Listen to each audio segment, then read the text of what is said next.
नमस्कार विद्यार्थी मित्रांनो, एक्सेल करिअर गायडन्समध्ये तुमचे पुन्हा स्वागत आहे। BMS ॲडमिशनसाठी यावर्षी काय सेफ स्कोर असणार आहे हे आपण या व्हिडिओमध्ये बघणार आहोत।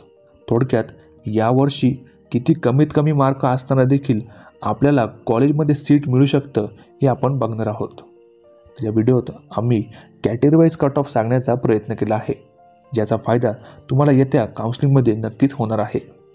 त्यासोबतच आम्ही आपल्या फ्री व्हॉट्सॲप काउन्सिलिंग ग्रुपची लिंक देखील खाली डिस्क्रिप्शन बॉक्समध्ये दिली आहे, ज्यावर जाऊन तुम्ही आपला ग्रुप जॉईन करू शकता, कारण या ग्रुपवर आपण सर्व काउन्सिलिंग रिलेटेड माहिती टाईम टू टाईम पाठवत असतो। तर चला मित्रांनो, आपण या व्हिडिओला सुरुवात करूया।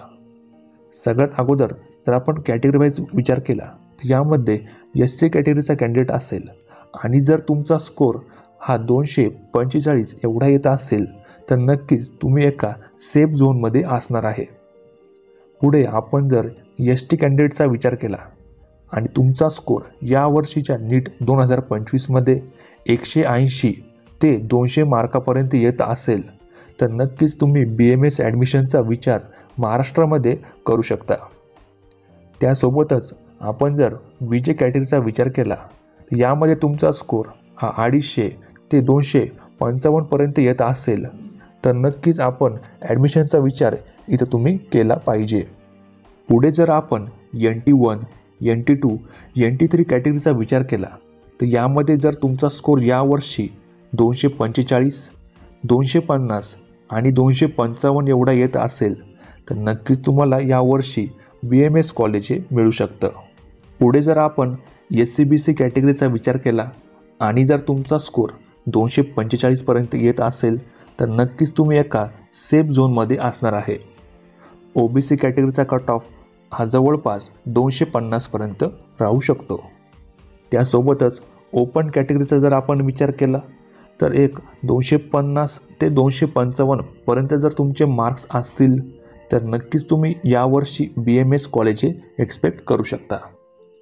तर विद्यार्थी मित्रांनो, जरी तुमचा स्कोर आम्ही जे मार्क्स सांगत आहोत त्यापेक्षा कमी येत असला, परंतु जर तुम्ही व्यवस्थित काउन्सिलिंग केली तर तुम्हाला नक्कीच एक सीट BMS कॉलेजमध्ये मिळू शकतं, कारण यामध्ये खूप सारा एक स्पेशल केसेस देखील इथं कट ऑफसाठी असणार आहे।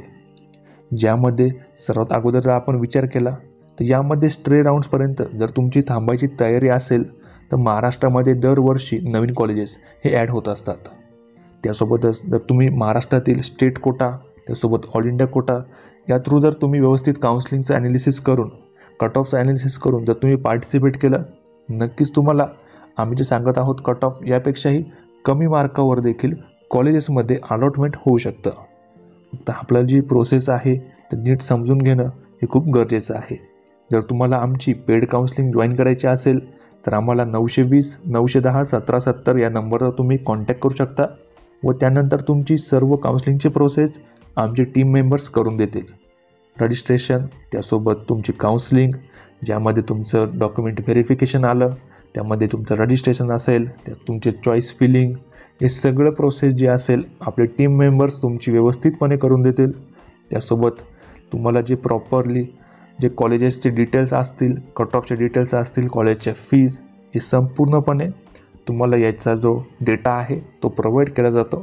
त्यासोबत तुम्हाला आपल्या पेड व्हॉट्सॲप ग्रुप जो असेल त्यामध्ये ॲड केलं जातं।